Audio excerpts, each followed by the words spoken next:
భారత్ బ్రహ్మోస్ దెబ్బకు పాక్ అబ్బబ్బా అంటూ అల్లాడుతోంది. భారత్ స్వదేశీ టెక్నాలజీతో తయారు చేసిన బ్రహ్మోస్ క్షిపణుల పేరు వింటేనే ఇప్పుడు పాకిస్తాన్ వెన్నులో వణుకు పడుతోంది. ఆపరేషన్ సింధూర్లో భాగంగా భారత్ ప్రయోగించిన బ్రహ్మోస్ మిసైల్స్ పాకిస్తాన్ డిఫెన్స్ వ్యవస్థలను ఛేదించుకొని వెళ్లి లక్ష్యాలను ధ్వంసం చేశాయి.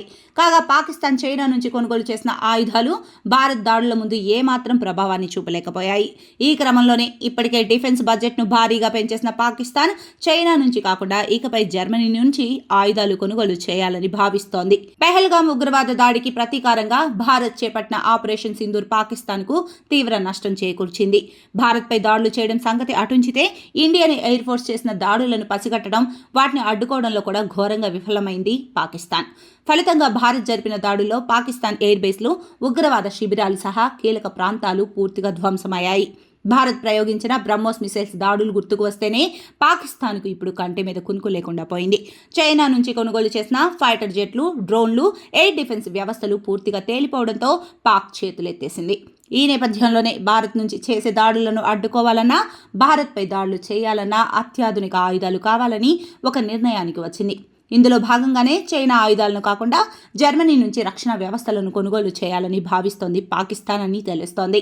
చైనా నుంచి కొనుగోలు చేసిన HQ-9, HQ-16 ఎయిర్ డిఫెన్స్ వ్యవస్థలు భారత్ చేసిన దాడులను అడ్డుకోలేకపోవడంతో జర్మనీకి చెందిన అధునాతన IRIS-T-SLM వ్యవస్థను కొనుగోలు చేయాలని ఇప్పుడు పాక్ యోచిస్తోంది.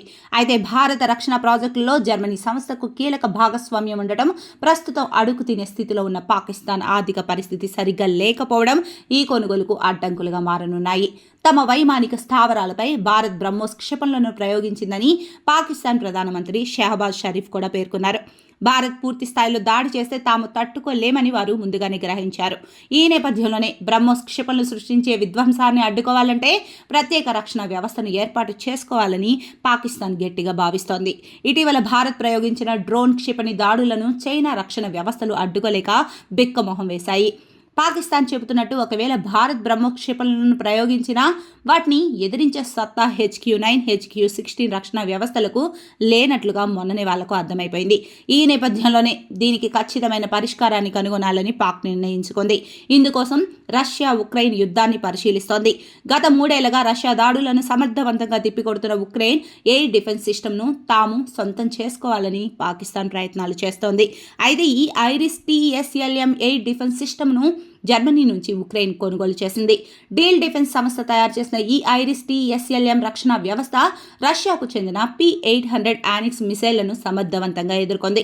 ఈ క్షిపణులకు భారత్ రూపొందించిన బ్రహ్మోస్ క్షిపణులకు దగ్గర పోలికలు ఉన్నట్లు రక్షణ రంగ నిపుణులు పేర్కొంటున్నారు. ఈ నేపథ్యంలోనే IRIS-T-SLM డిఫెన్స్ సిస్టమ్ను కొనుగోలు చేసేందుకు పాక్ పావులు కదుపుతున్నట్లు తెలుస్తోంది. అయితే ఆ సంస్థతో ఒప్పందం కుదుర్చుకోవడం పాకిస్తాన్కు అంత సులువైన విషయం అయితే కాదు. డీల్ డిఫెన్స్ సంస్థలో భాగస్వామ్యం ఉన్న టైసన్ కరప్ట్ మెరైన్ సిస్టమ్స్ అనే సంస్థ భారత్లోని వివిధ రక్షణ ప్రాజెక్టుల్లో కీలకంగా వ్యవహరిస్తోంది.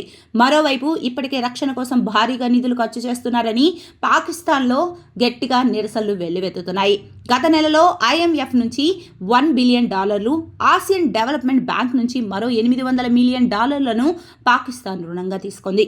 ఈ పరిస్థితుల్లో అంత భారీ మొత్తాన్ని చెల్లించి జర్మనీ నుంచి పాక్ రక్షణ వ్యవస్థను కొనుగోలు చేస్తుందా అనేది ప్రశ్నార్థకంగా మారింది. ఇవన్నీ పక్కన పెట్టినా చైనాకు వ్యతిరేకంగా జర్మనీ నుంచి ఆయుధాలు కొనుగోలు చేస్తే ఇప్పటి వరకు మద్దతుగా ఉన్న చైనా కూడా పాక్కు వ్యతిరేకమయ్యే సూచనలు అయితే ఉన్నాయి.